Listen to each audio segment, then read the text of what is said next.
In Michigan, the Johnson family is thrilled to move into an old family farmhouse. But they are not alone. I felt something touch me, and that's all it took. And they are not welcome. That was the moment that it decided my child was fair game. A mother will do everything to protect her family. It starts with one. This demon is out to destroy your entire family. And then attacks all. All I could think about was, I just hope this works. This needs to work.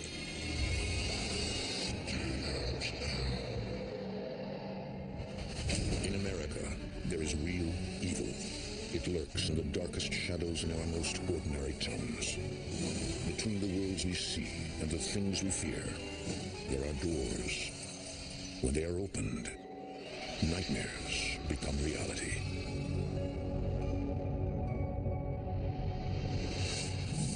I claim complete absolute victory over the forces of darkness. I claim complete and absolute victory over the forces of darkness. In the name of Almighty God. In the name of Almighty God. Amen. Amen.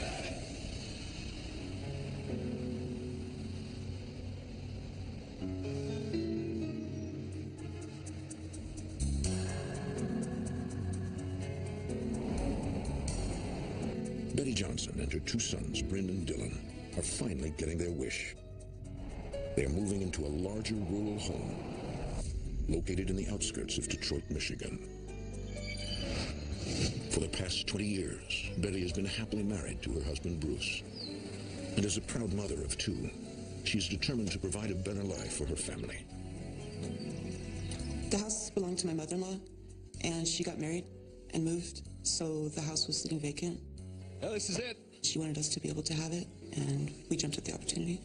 It's not perfect, but what do you think? I love it. Owning a house was an important goal to us. I wanted to be able to tinker around in my garage, just kind of live the American dream. When I first moved out to the farmhouse and I took my first look at it, and it was a lot larger than most of the things that I had lived in, I realized that this is where I wanted to stay. Things seem okay for now. But are they? Let's go, boys. You got plenty of time for messing around later. Let's get this stuff off the truck. The first time that I walked in, it felt like home. And it was great. It was kind of quirky. It had its own kind of feel and charm to it. There were a lot of things that needed to be done cosmetically. Betty's first order of business is to organize the basement. But as she approaches the door, she gets an uneasy feeling. The basement in the farmhouse was kind of a creepy place. I never really liked it. Betty figures the house is just old. She needs time to get used to it. But it won't be long until her darkest fears become reality.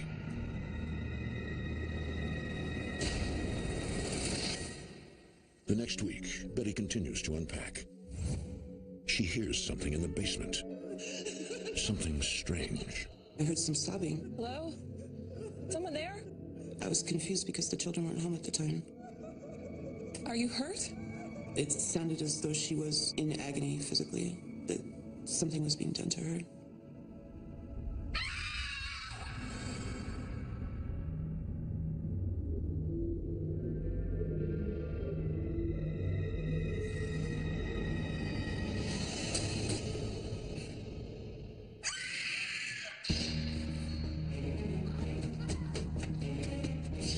Betty wonders if one of her neighbors is hurt. I went outside, and I couldn't hear it outside. I walked around the property looking for hurt animals that might be making those sounds. I never could find anything to explain it. Betty determines her imagination is getting the best of her. The atmosphere in the basement was creepy to begin with. I'd been working extremely long hours. I was so tired that my mind was just playing tricks on me.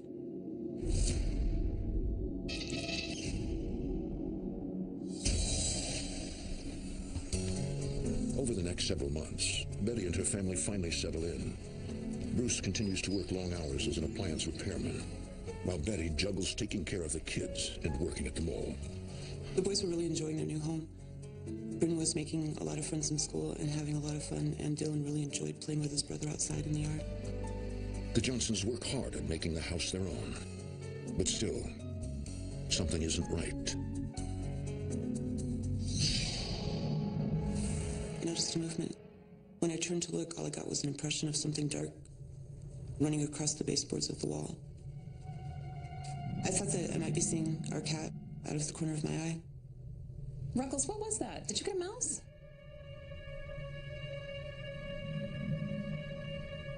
But then, Betty sees the cat on the couch. Perhaps her eyes are playing tricks on her. Or maybe these visions are real.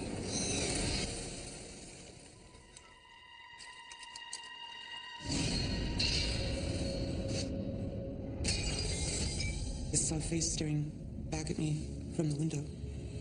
I knew that it wasn't a real person standing outside because the window was too high off the ground. I came to the conclusion that we might have a ghost in the house. Given how old the house is, it's not surprising that there would be a ghost or two hanging around. I've never been afraid of ghosts, so the idea made me more curious than frightened. But soon enough, her curiosity will turn to pure terror. A few nights later, Bryn is watching his younger brother while Betty and Bruce are at work. What was that? That, my friend, was an E flat to a D. No, not that. Shh. We heard a bang in our garage, and things fall in our garage a lot. It was a very cluttered, crazy place. But it sounded weird. It sounded like it was caused. Take this and follow me. Yeah, but I'm scared. Shh, just come on. Bryn and Dylan believe an intruder may have broken into the garage.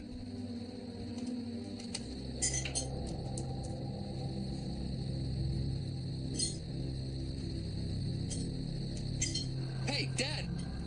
Dad! Did you forget something? Terrified, Bryn realizes this man is not his father. All my hair stood up when I looked at him, and it just got so much colder. Suddenly, the man disappears. One moment he was there, and then he just wasn't there. It was like he just turned into air. I tried to tell myself, well, since it was dark in the garage and I could barely see in the first place, maybe there really wasn't anything there. And I just tried to wrap my brain around it. I realized there was no way I was just seeing that. It was really there. No, stop! Please stop! There's some guy in the garage! Have you seen him before? No, he's a total stranger! Please come on! I'm really not kidding! Calm down. Betty is convinced that this is the ghost she saw in the kitchen window that morning. Children can be a little over-imaginative, but on the other hand, I'd been having so many strange experiences that I couldn't just discount what they were saying. For their safety, Betty asks the boys to stay by the car while she checks out the garage, alone.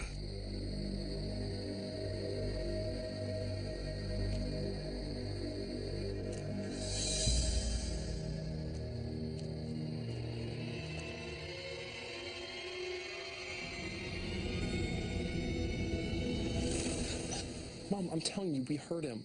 Thought I told you to stay by the car. Why would some old geezer break in just to sort some washers? It's a ghost. Betty can no longer hide the truth. An entity from another realm is in their presence. I explained to them that ghosts were real, but it wasn't something they should be frightened of. If something stirs up enough emotion, it's kind of imprinted into the world around you. So when people see ghosts, they're watching something that happened a long time ago, like an old movie. My mom told me that so that I would understand that there was no harm that could come to me. He was just there, like almost like a visitor. Bryn and Dylan are comforted by their mother's explanation. They realize they shouldn't fear something that cannot harm them. Or so they think. The next day, while the boys are exploring the property, Bryn notices something unusual. There's older house in the back of our house that we use as a storage shed. And it's always been padlocked. Strange. Grandpa would never leave this unlocked. It was weird because the door was unlocked and it's never unlocked because my grandpa was the only one who really had the key. Come on. Whoa. We're not supposed to be in here. Dude, you gotta check this out. Friend, this is where Grandpa keeps his tools. If we break anything, he'll kill us. Don't be a baby. Friend? I can see my breath. It's like 70 degrees out. Look. Our bodies felt completely normal, but something inside our lungs was cold. So the first thing I thought was that there's definitely a spirit in here.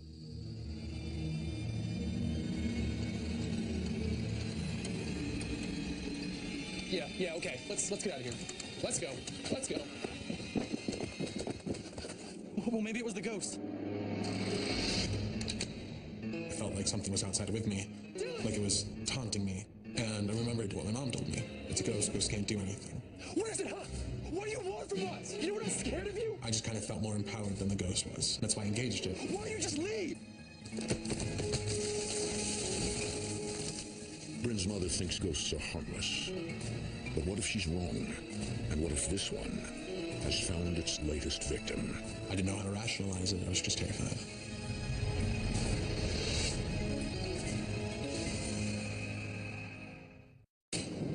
Why don't you just leave? After provoking a paranormal presence, Bryn realizes the entity is much stronger than he ever expected. And when I spun around, I felt an energy run behind me, and it got really, really cold.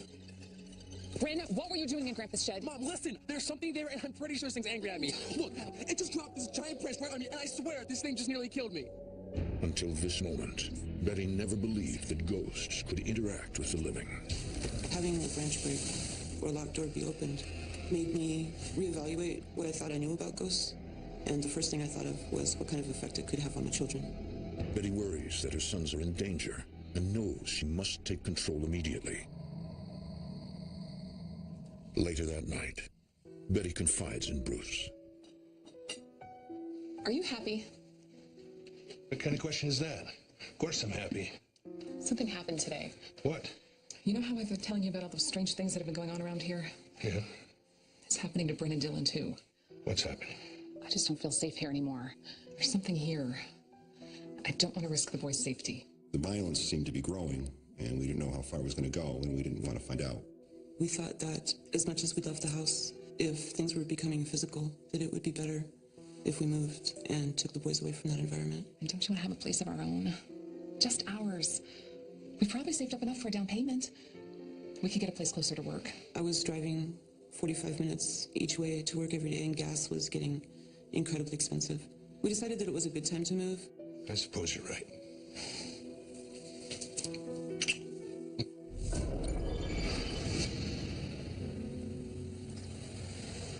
Soon after, Betty and her family moved to a newer home in the nearby suburb of Novi, Michigan.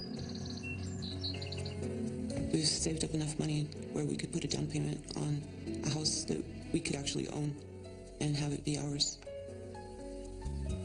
Not gonna need this anymore. It was very different. Everything was new, everything was fresh, nice and clean.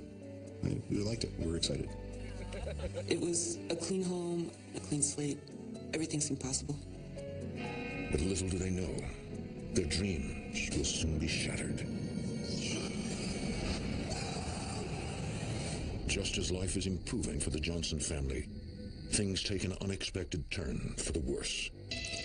Shortly after we moved into our new home, I lost my job, and it seemed as though the plan that we had that was coming together wasn't anymore. With Betty not working, it was up to me to take every bit of work I could get. I would do whatever I could to bring home more money. Hey, Bryn, have you seen my pad? Yeah, it's right there. Hey, you mind if I ride along today? This ain't gonna be no carnival, Bryn. You're gonna get your hands dirty. How about you let me worry about that? Yeah, come on. Let's go. My dad worked a lot, but we still managed to stay close. Not a bad day for plumbing, huh? We did a lot of driving from house to house, so we always got time to talk. I had him ride with me to my service calls for about 3 or 4 months, and it was fun. I got to know him a little better. That's it. Good as new. All right.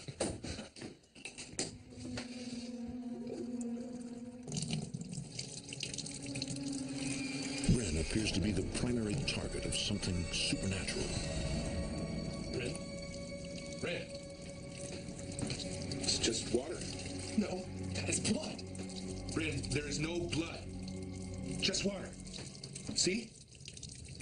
See? Now, the grease on your hands may look like blood. Bryn is terrified. To him, this is no mere hallucination. It felt viscous to my touch. It felt more real like blood than it did like water. Bryn's visions of blood are horrifying enough, but worse is the feeling of alienation that accompanies them. I didn't know if my eyes weren't working right or just the connection to my brain was just getting confused. What is it? The leg. It's all blood. It got deeper red and started to look like blood. Come on, you know it can't be blood. But look at it, it's all blood. Maybe it's just a trick with the light. What did you hit? I didn't hit anything. It's under the truck. That's not the car, it's gone under the truck. Oh, for crying out loud. Every time someone speaks, Bryn hears nothing but a scream. Someone or something is controlling his mind. But who or what is it? I couldn't even articulate what was going on. I thought I was going crazy. Bryn continues to see blood over the next several days. No matter what kind of liquid I was looking at, it looked like blood.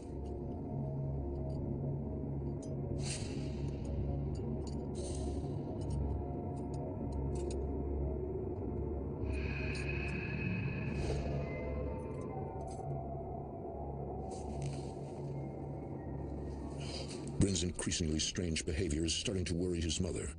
What's going on? On the ride home, he he freaked out. What?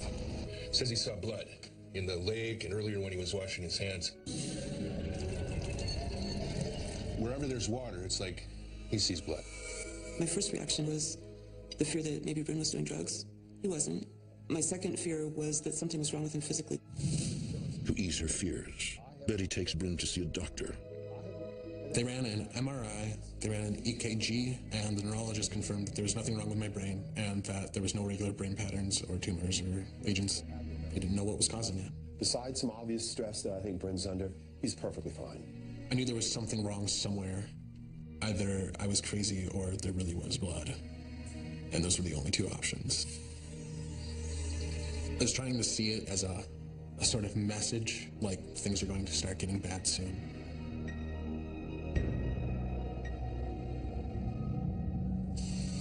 But instead of getting worse, after several days, the visions mysteriously go away. At last, Bryn is relieved he can finally take a shower and not be haunted by blood covering his body.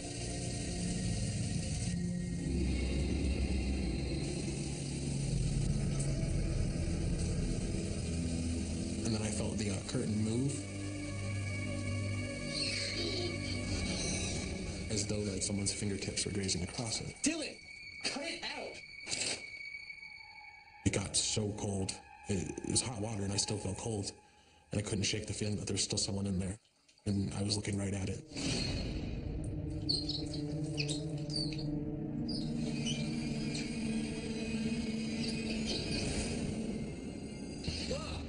Yes, hello. I'm calling about your ad for the retail manager. Is the position still open? Mom, please come quick. Yes, the one in today's paper. Mom, die now. Mom, it says to die now. I'm gonna have to call you back. What? Please, just come look. Bryn believes someone is trying to send him a message. It said Juan Ied, like someone on the other side of the mirror wrote it forwards. Someone must have written it there before we moved in. Then why would I have not seen this before? Did you do this? What? Right on the mirror. No, why would I do that? I knew that Dylan would never do that to his brothers. He was terrified enough. Betty begins to feel helpless. She cannot explain the writing on the mirror and can no longer ease her son's fears. Something was happening to my son that I couldn't protect him from. That's when I began to get angry. I started worrying that maybe the doctors had missed something. Over the next few weeks, Bryn grows increasingly depressed and withdrawn. I spent a lot of time in my room because I didn't feel like being around people a lot. But I heard a voice as if it was coming from the room I was in. What? Hey, who's there? When the voice speaks, it's with the same message Bryn had seen on the mirror. With powers of mind and now communication, the entity is growing in strength. It appears to be out to kill. Whenever I felt any split second of happiness, it would just rip it away from me and tell me I wasn't worth it. And now I should just end my life. It felt exactly like what had been happening in the farmhouse. I couldn't breathe and I didn't know what to say to it. This thing really wanted to hurt either me or my family, and it was willing to travel 30 miles to do so.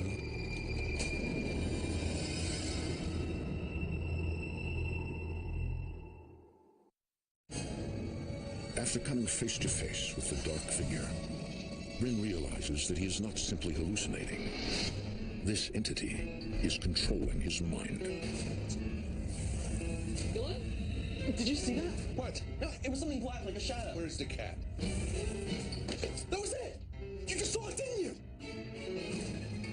Look, there it is again! It didn't look like the shadows that I had seen at the farmhouse. It was bigger. It didn't skitter away when I looked directly at it. As though it wanted me to notice it, wanted me to know that it was there. It was frightening. Bryn is relieved that his family finally believes him, but he realizes they are dealing with a force of pure evil. What the hell was that? It was my own personal monster, and it was just taunting me by taunting my family. There was a presence at that farmhouse. Betty believes that something from the old farmhouse must have followed them. They decide to call Bruce's mother for answers. Hi, Mom. Yeah, listen, did anything strange ever happen at the farmhouse? Like, did somebody die? Bruce learns that a previous resident of the farmhouse was a violent man. Hey, old man. Isn't it past your bedtime? One night, the former resident interrupted a party on the property and became involved in a heated argument. That'll learn you, stupid old man. Hey! The young man he struck did not die, but he was blinded in one eye. His girlfriend witnessed the incident. She ran straight to the police and offered to testify against him in court. But fate had its own tragic plan. The former resident died horribly in a car accident. Broke most of the bones in his body and spent the next 24 hours dying in terrible pain, from what we heard. Betty and Bruce are convinced that same man is now a ghost, bent on destroying their family. It felt really, really evil. Okay, now how do we get rid of it? I stopped looking for work. Every waking moment, I was on a computer trying to find somebody that could help me. Betty takes control and scours the internet, desperately seeking advice from paranormal investigators. But many investigators seem to be in it just for the money. I found a lot of con artists, and worse, they just immediately jumped and said, I can make all your problems disappear for X amount of dollars. The family decides to stick together until Betty can find some help. Bryn and Dylan sleep in the living room. Most of the activity happened in our rooms, and we were terrified to be in there at night.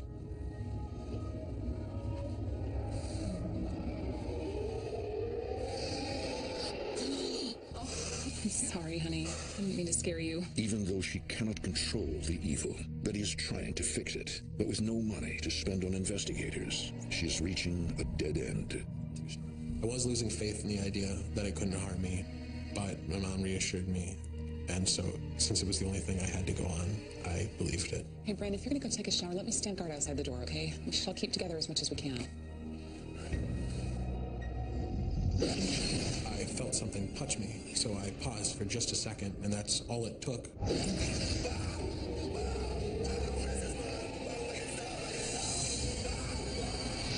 For more A Haunting, go to DestinationAmerica.com. An evil entity has invaded the Johnson home. Bent on destroying the eldest child, it has thrown Bryn down the hall. That's the most terrifying thing I've ever seen in my life. He had marks on his body where something had pushed him. It wasn't like a normal scratch. It felt like there was like a dirtiness to it, almost like if you get uninfected. But it was fresh. If it can do that, then what else can it do? Refusing to give up, Betty works tirelessly to find help. There had to be somebody out there that knew what was going on and knew how to deal with it. Bryn thought he was going crazy, but then I saw it too. We all did. No, you're not going crazy, but you have to be honest with me. Samantha Harris, an investigator with the Michigan Paranormal Research Association, is willing to help. She just sounded so confident, but at the same time I was thinking, yeah, well, you haven't heard what problems are going on in my house yet. I see on your website that you do a house cleansing. What exactly is that? We remove negative energy and spirits and replenish the house with a white light and positive energy. It's a purification ritual. I'm an ordained minister, and I'll lead you in a prayer. I'm not a very religious person. Do you believe in a higher power? Yes. Yes, I do believe in a higher power. I believe that performing a house blessing is kind of an obligation. Samantha seems genuinely caring and concerned. Betty is relieved that help is on the way. It sounded like it was a very severe case, and I wanted to respond to it as soon as possible. Later that evening, as Samantha is getting ready for the house blessing, she suddenly feels uneasy. It felt like something evil was in my house. I saw in the corner of my eye some movement. The dark figure she sees matches Betty's description of the entity that is menacing her home. I know what you are! I'm terrified inside, but I knew I had to assert myself and to stand my ground. We're gonna help that family, you hear me?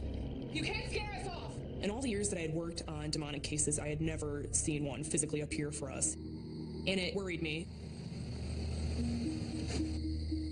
The next night, Samantha and her partner Kyle Gask Wilson arrive.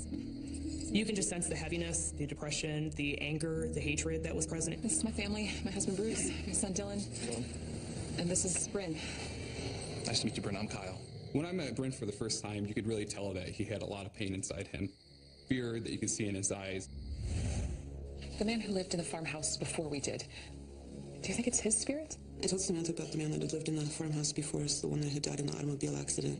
Ghosts don't follow people around from one place to another. I believe that what we're dealing with here is a separate entity. A demon. Just hearing that word, a demon, made my skin crawl.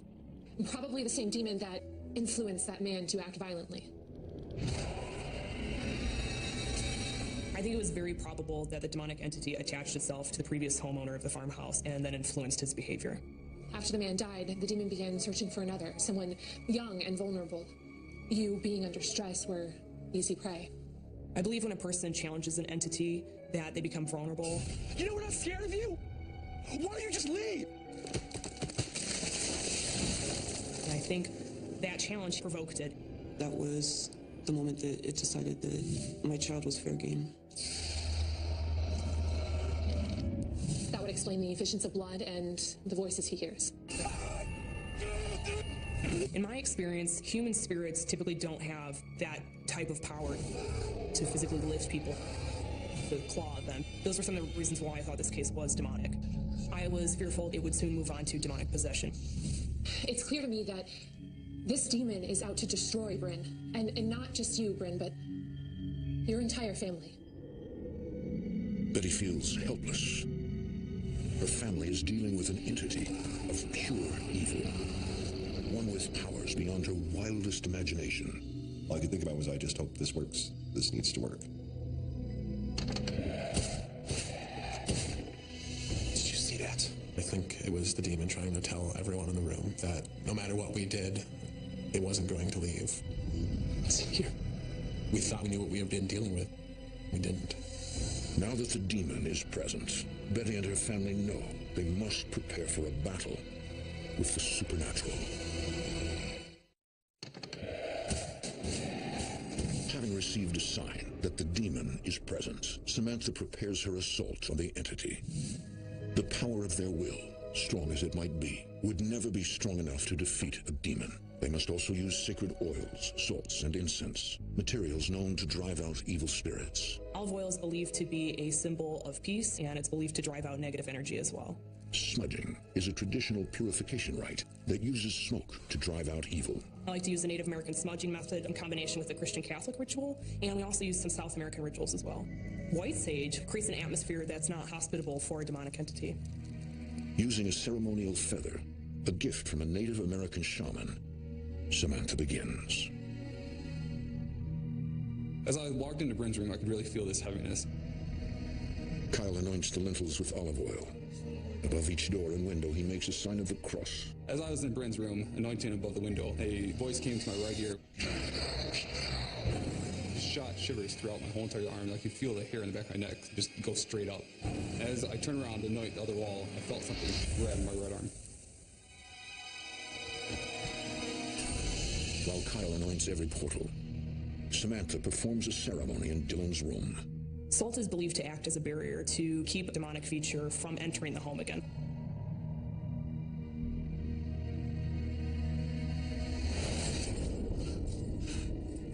Spoke to me. What happened? In my right ear. It said, "Get out now, plain as day." Where were you? Bryn's room. This thing is really powerful. I don't know whether we should be here. This definitely stirred some fear inside of me. but we promised ourselves that we'll never stop doing a house blessing no matter what happens. I made a vow to protect this family.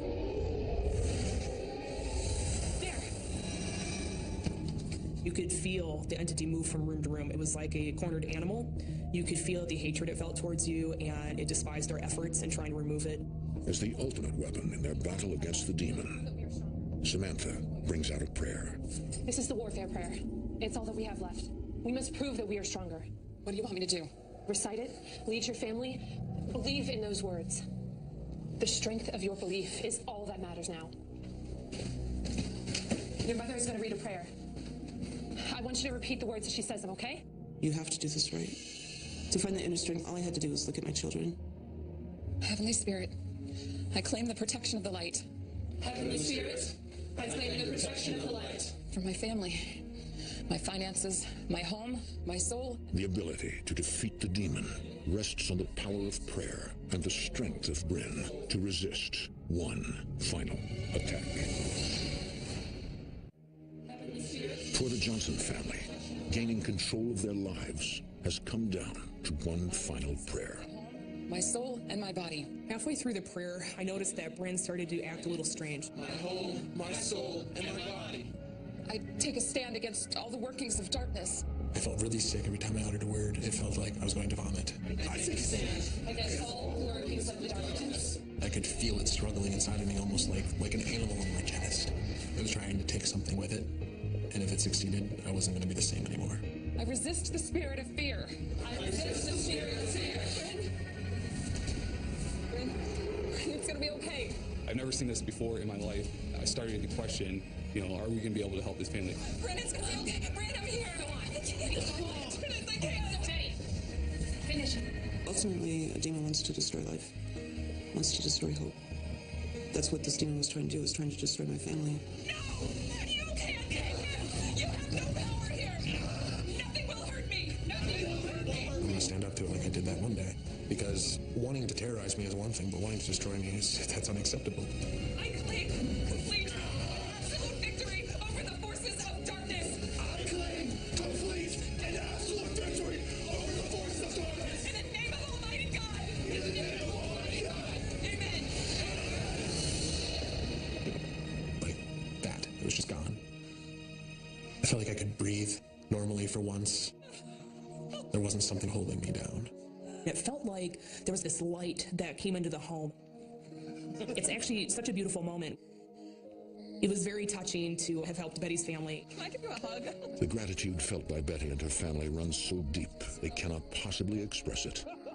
At last, they are safe. You've been through hell and back with the family, and so when you change their lives, it's a fantastic feeling. If we hadn't have found Samantha and her team, I would have lost my family.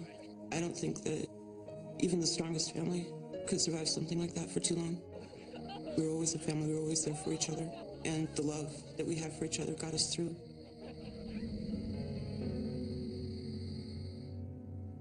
As the days passed, there was a lightness in the house. Here we go, guys. We felt more energetic, younger, happier. Our house felt nicer and felt like I could take deep breaths and feel comfortable. I stopped hearing those evil voices. I stopped feeling sick. I feel like we are finally back to just being a family.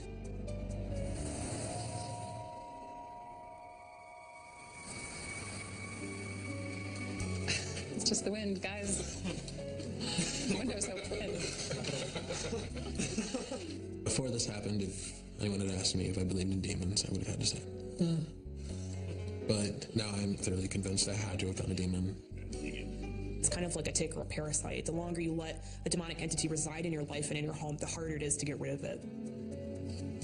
Because of this whole experience, we know that we can rely on each other. What I want for my family now is the same thing that I've always wanted for my family. I want my children to be happy, to be successful human beings. I want us to always love each other. My dream for my family has never changed. But now I think it has a chance of becoming reality.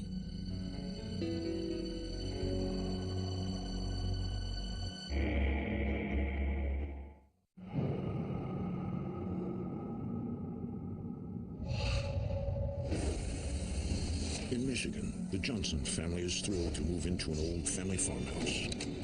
But they are not alone. I felt something touch me, and that's all it took. And they are not welcome. That was the moment that it decided my child was fair game. A mother will do everything to protect her family. It starts with one. This demon is out to destroy your entire family. And then attacks all. All I could think about was, I just hope this works. This needs to work.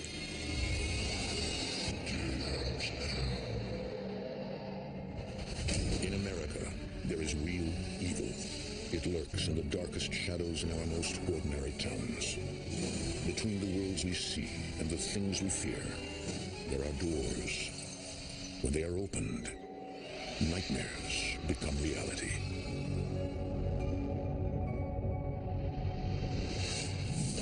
I claim complete victory over the forces of darkness. I claim complete and absolute victory over the forces of darkness. In the name of Almighty God. In the name of Almighty God. Amen.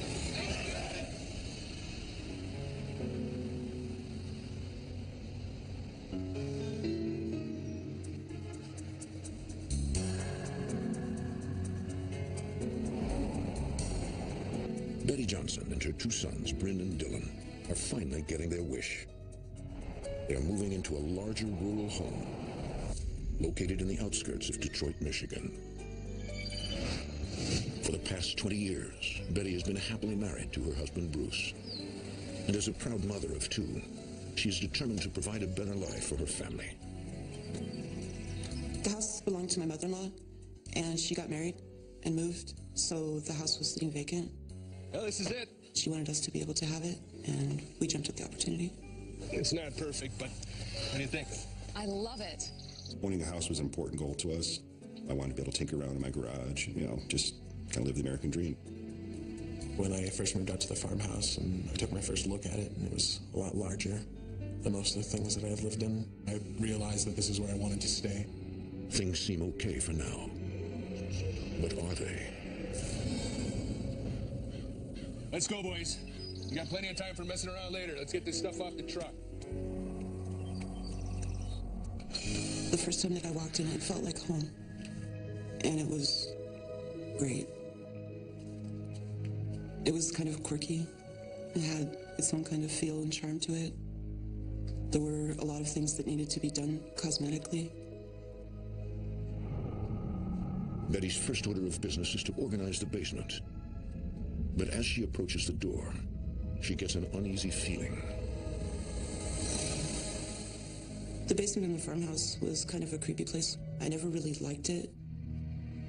Betty figures the house is just old. She needs time to get used to it. But it won't be long until her darkest fears become reality.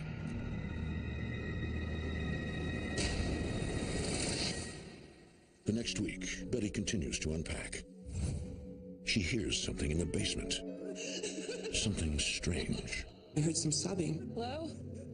Someone there? I was confused because the children weren't home at the time. Are you hurt? It sounded as though she was in agony physically, that something was being done to her.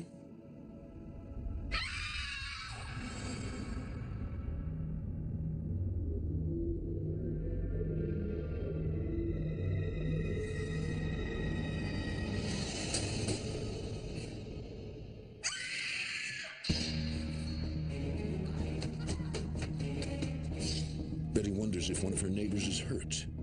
I went outside, and I couldn't hear it outside. I walked around the property looking for hurt animals that might be making those sounds.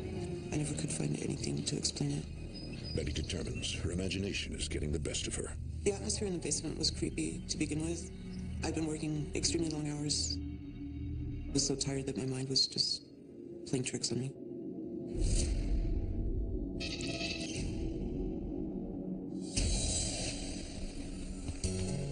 Over the next several months, Betty and her family finally settle in. Bruce continues to work long hours as an appliance repairman, while Betty juggles taking care of the kids and working at the mall. The boys were really enjoying their new home. Bryn was making a lot of friends in school and having a lot of fun, and Dylan really enjoyed playing with his brother outside in the yard. The Johnsons work hard at making the house their own. But still, something isn't right. I noticed a movement When I turned to look, all I got was an impression of something dark running across the baseboards of the wall. I thought that I might be seeing our cat out of the corner of my eye. Ruggles, what was that? Did you get a mouse?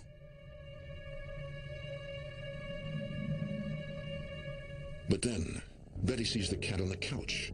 Perhaps her eyes are playing tricks on her. Or maybe these visions are real.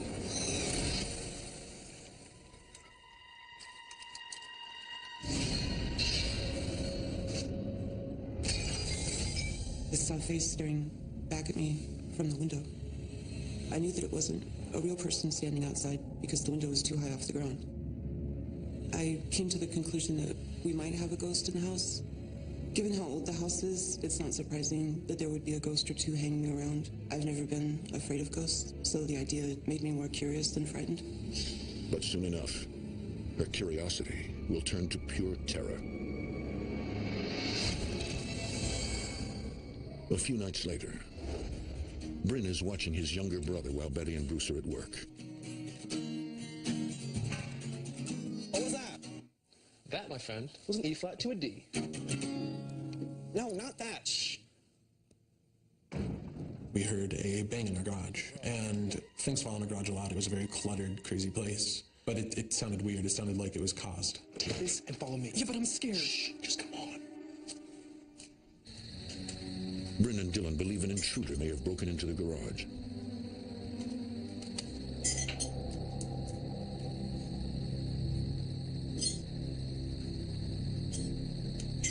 Hey, Dad! Dad! Did you forget something? Terrified, Bryn realizes this man is not his father. All my hair stood up when I looked at him, and it just got so much colder. Suddenly, the man disappears. One moment he was there, and then he just wasn't there. It's like he just turned into air. I tried to tell myself, well, since it was dark in the garage and I could barely see it in the first place, maybe there really wasn't anything there. And I just tried to wrap my brain around it. I realized there was no way I was just seeing that. It was really there. Mom, stop! Please stop! There's some guy in the garage! Have you seen him before? No, he's a total stranger. Please come on. Really nice. Calm down. Calm down. Betty is convinced that this is the ghost she saw in the kitchen window that morning. Children can be a little over-imaginative, but on the other hand, I'd been having so many strange experiences that I couldn't just discount what they were saying. For their safety, Betty asks the boys to stay by the car while she checks out the garage, alone.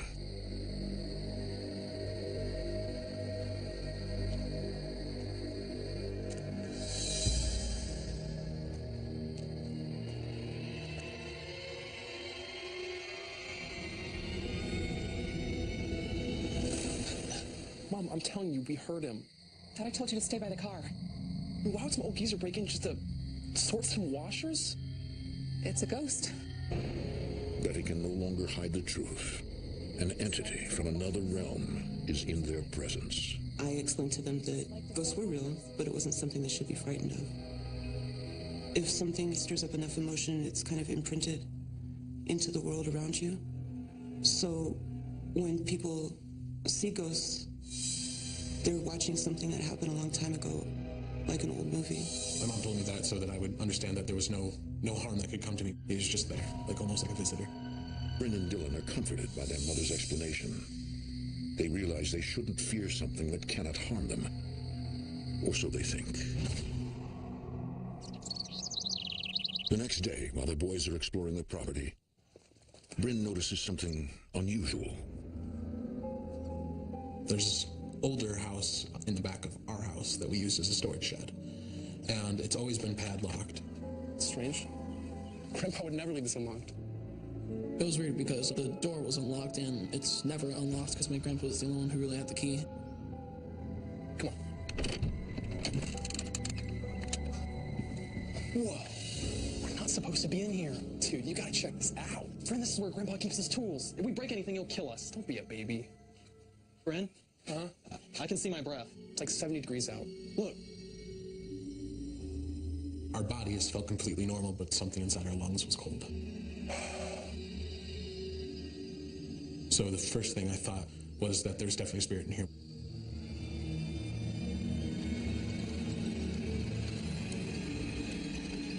Yeah, okay. Let's get out of here. Let's go. Let's go.